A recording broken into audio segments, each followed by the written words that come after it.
Hello everyone, welcome to my blog, RR.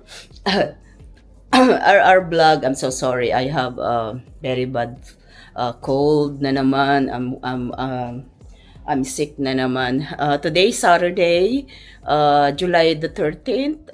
Tonight we have gig today. One of my friend who's going to have a birthday. So okay, I can, I can handle that. But I've been sick for like 3 days. So uh, um, I have to be there kasi syempre alam mo naman this is our job, so we have no choice but to keep going. So stay tuned. It's anyway, kung hindi pa kayo nakapag-subscribe, please do it and like and share and hit the notification. Okay, andito na ako sa labas. Same drill dito lang sa amin. So anyway, party na naman. Tinan mo naman ang buhay ko kahit may sakit ako. I have to go. Tsaka nahiya naman ako. Kaibigan ko din to. So, we'll see kung kaya ko mag-party today. I don't know. Okay. Masakit yung aking buong katawan. Maga yung aking lalamunan. Hala. I don't know. Anyway. Okay. Please stay tuned. Okay, this is Miss LV.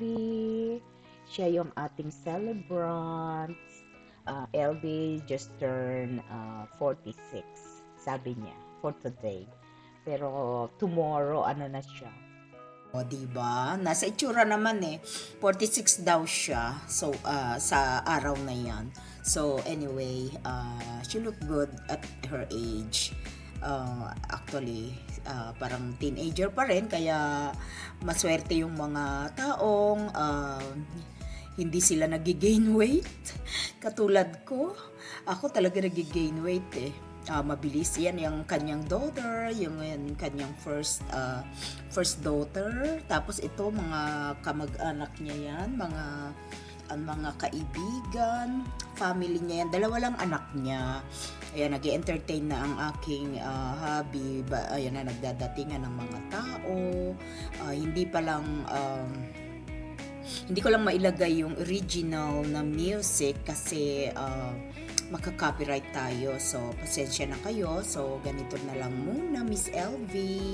Ayan, nilagay ko muna siya sa time-lapse para yung mga dull moment, it's not that, yung magsasawa yung mga tao. At least nakikita na monitor ang ginagawa natin the whole time. So, wala tayong na-miss dito sa party na ito. Kaya, anyway, nag-enjoy naman lahat, which is good. Very successful na naman ang ating mga party.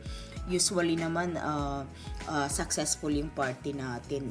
Ako nga, makikita mo ko normal na tao, pero Diyos ko, kung alam nyo lang, I have body ache, I have sore throat, I have yung headache. But it's okay, keep going lang kasi ano naman ang gagawin natin. So ayan, nag-i-entertain na sa ang aking hobby habang ang mga tao ay busy, kumakain na sila.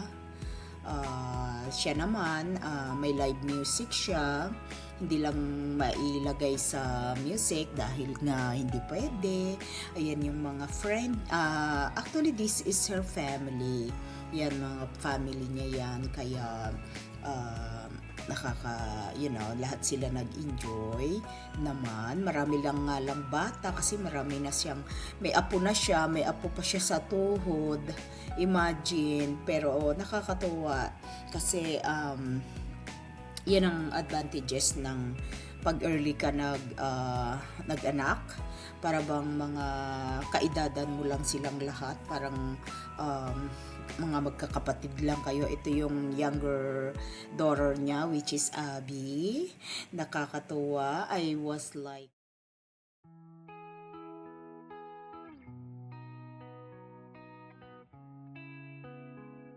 the early, oh no, it's I think 1999 pa yan, when my daughter was only 3 years old. Can you believe? mga ano na sila ngayon, nasa 30s and 40s na, imagine, nung, but I cannot, hindi naman natin ma-deny because my daughter, kung andito pa siya, she will be turning 29 this July, this month. Imagine. Elvis' birthday is actually July 8, which is my yun ang original birthday niya, which is our anniversary ng husband ko. So siya na lang yung nag-celebrate right now. But anyway, it's okay kasi kahirap din i-celebrate yung mga bagay na yan. So anyway, ayan ang aking hobby. Para hindi sila ma-bored, kinakantahan niya silang lahat. Para, there she is, diba? She's beautiful. Diba? Single yan, baka naman may naghahanap dyan. Available yung ating dalaga. Kaya, say hi, Miss LB. I'm pretty sure maraming makakapansin yan. No, I'm just joking. I don't know what's the situation. Anyway, kaibigan din namin yung kanyang husband, so we cannot say anything at baka kulamin kami ni Mr. Romel. Anyway, ewan ko lang bakit pinabayaan niya yung kanyang magandang wifey. Parang dalaga tuloy ngayon. So anyway, nag-have fun naman siya at saka na-enjoy niya talaga yung birthday niya. Sabi niya nga ngayon lang daw siya nag-birthday ng ganito, which is ang mga birthday niya yung like yung gathering lang talaga na ano. But anyway, I told her our age dapat every year is we have to celebrate na, mag-enjoy na, mag-have fun na, di ba? Kasi alam nyo naman ang buhay, it's not permanent. So look at her, she is so cute, ang sexy, di ba? Parang walang anak. Sana ganyan din ako, kaya lang ang lakas ko kumain. Yan ang anak niya, that's AJ, yung first daughter niya. Umpisa ko yung ginawa yung hair niya when she was in high school. Now nagulat ako, she's 40s na talaga. Imagine, nasa 40s na rin siya, early. Tapos yung younger niya is only like 8th grade lang yata nung ginagawa ko sila noon.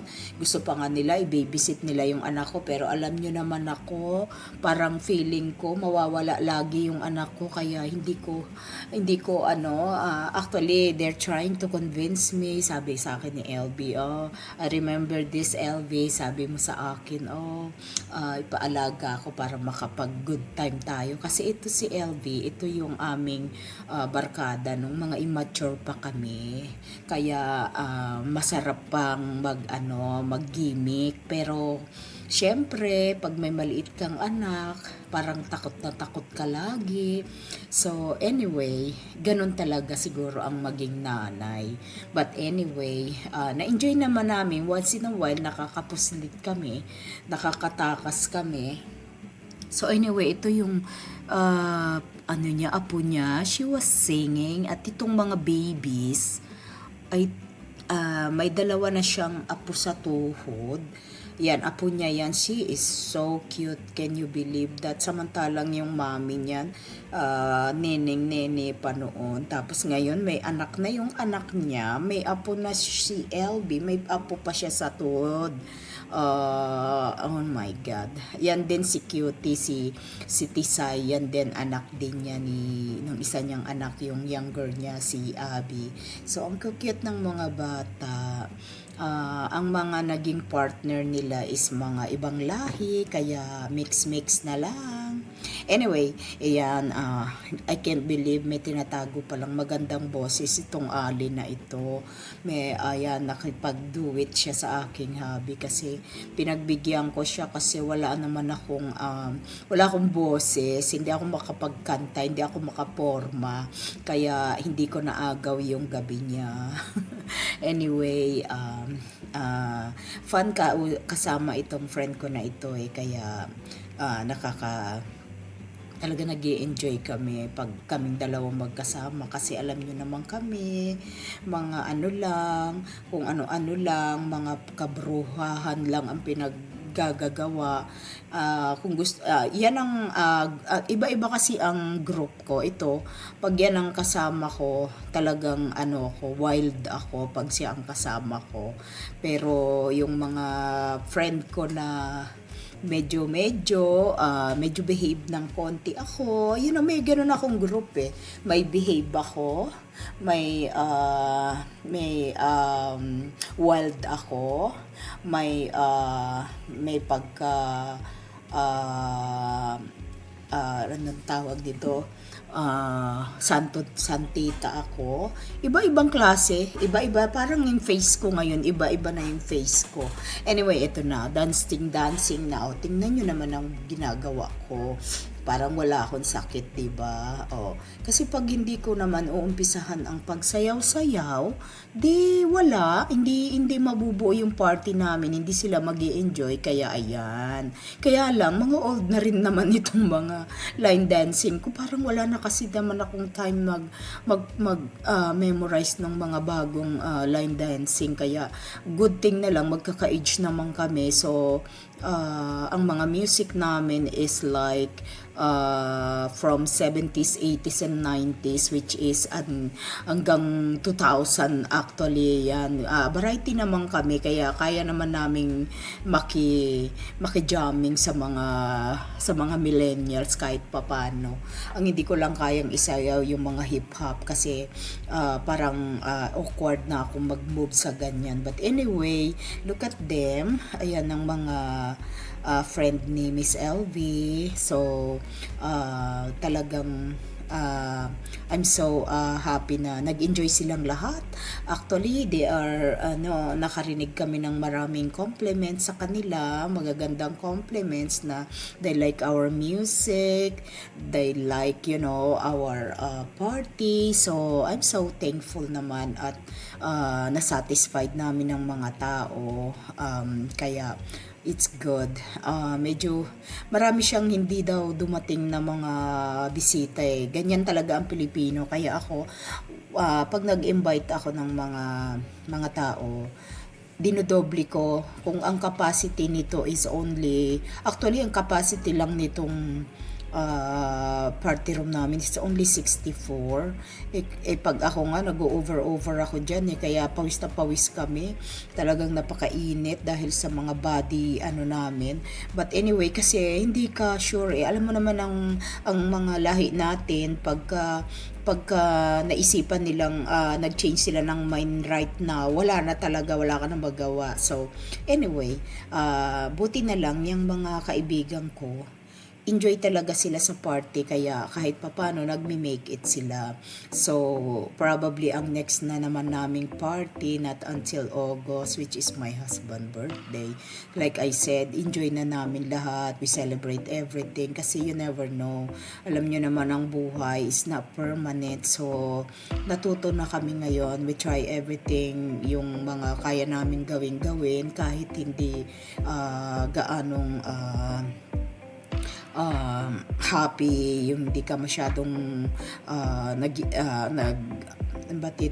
nung masaya ka, pero it's okay, at least that time I was able to divert all my emotions, nag-i-enjoy kami, nakakatawa kami for a while, kahit paminsan-minsan nahihit pa rin kami, ganun talaga, that's our normal. But anyway, I enjoying what I'm doing kasi this is what I want, and my husband, that's what he want, kaya okay na lang. Kaya yun naman ang nakakamiss talaga sa buhay namin during andito pa yung anak ko, kasi talagang nag-have fun talaga siya sa ganitong situation. Kaya lang like I said, maaga naman siya nawala, perfect talaga yung aming samahan ng amin, me and my daughter, kasi silang pareho ng tatay niya, magaling sila kumanta, nakakakanta sila. Kaya lang pag may mga kantahan na doon ako medyo nadadali, but anyway, masasanay din ako. At saka nga sabi ko sa mga kaibigan ko, if I feel makita nyo akong medyo anxious or overwhelmed na naman, just ignore me. So they know. So balik din naman ako dyan maya back to normal na naman ako. Like I said, ganun talaga. Kaya lang wala na ako talaga, hindi ko ma-promise kung kailan ako mahihit. But anyway, I enjoy their company, especially itong mga bata, games sila, mga anak ni LB. I'm so, happy for them. Pati yung mga asawa nila, mababait naman. Kaya, we enjoy. And then, may na-meet na naman akong panibagong group, ng mga group niya. So, hopefully, maulit yung party na to. But I told LV, you have to enjoy your life now. Enjoy your every moment ng buhay mo. Sabi ko sa kanya, sayang naman ang beauty habang maganda ka pa. Kasi pag dumating ka na ng 80, kahit gusto mong gawin itong mga bagay na to, I don't think na you can still do it. But maybe yes, you never know. Iba-iba naman ang genes ng tao. Yung iba, 90 na, sige pa rin, sige bira pa rin yan. Pero you never know. Kaya take advantage while you still look good, you still strong, di ba? So anyway, ayan, puro sayaw until matapos itong oras na to. Kasi matagal tong binok niya, which is good kasi hindi kami rush, hindi kami na stress, hindi kami, you know what I mean. So anyway, ayan, sayaw-sayaw, lahat nag-enjoy talaga, nakakatuwa. Pumapalo naman sila sa lahat ng gawin ko. Kaya I'm trying nga na mag-slow lang para ma-follow nila. Pero they are really good, dancers. So far, hindi naman ako masyadong nagka-problema sa pagturo sa kanila. Kaya okay lang. At saka yung iba, marunong naman talaga silang mag-dance. At saka marami kaming freestyle na sayaw. Hindi lang naman puro line dancing. Ang line dancing lang naman kasi masarap lang, fun lang kasi dahil nakaka-move ka ng dinumero. Hindi katulad ng, pag hindi ka talaga marunong sumayaw, hindi mo alam kung anong move ang gagawin mo. At least itong step na ito, kahit wala parehong kaliwa ang paa mo, you can still follow. Basta follow mo lang yung routine. At least naka-move ka, di ba? Yun lang naman ang point ng line dancing Kaya fun yun kasi lahat kayo iisa ang ginagawa. Kaya lang, syempre, konting improve na lang natin yung mga hip natin para magmukhang sayaw naman. Kaya, yun lang. But, honestly, my favorite is ballroom. But the thing is, wala naman akong partner. Kaya, okay lang. Okay na yan. So, mamaya, freestyle naman kami. Kaya, stay tuned ha. Hintayin niyo yung part 2 nito because I have another part. Kasi I'm trying na i-complete lahat ng mga parties kasi sinisave nila lahat yung mga ginagawa kong YouTube. Kaya I am so glad na nagiging part sila ng buhay ko, na para bang documentary ko na to sa buhay ko, kasama ang anak ko, kasama ang mga kaibigan ko, pamilya, 'di ba? Nakakatuwa, maganda. Sana nga lang na start ko na to since before para sana kasama from the beginning si Bibi ko. But it's okay. Siya naman ang nagbigay sa akin ng energy, ng motivation, lahat-lahat para gawin ko itong mga bagay na to. Otherwise, hindi ko kaya gawin to. Very shy din ako nung andito yung anak ko kasi ayoko naman na sumigisigi ako, nakakahiya naman, baka hindi na ako irespeto ng anak ko. But anyway, hanggang dito na lang muna. Wait for my second video, the part 2. Okay? Thank you!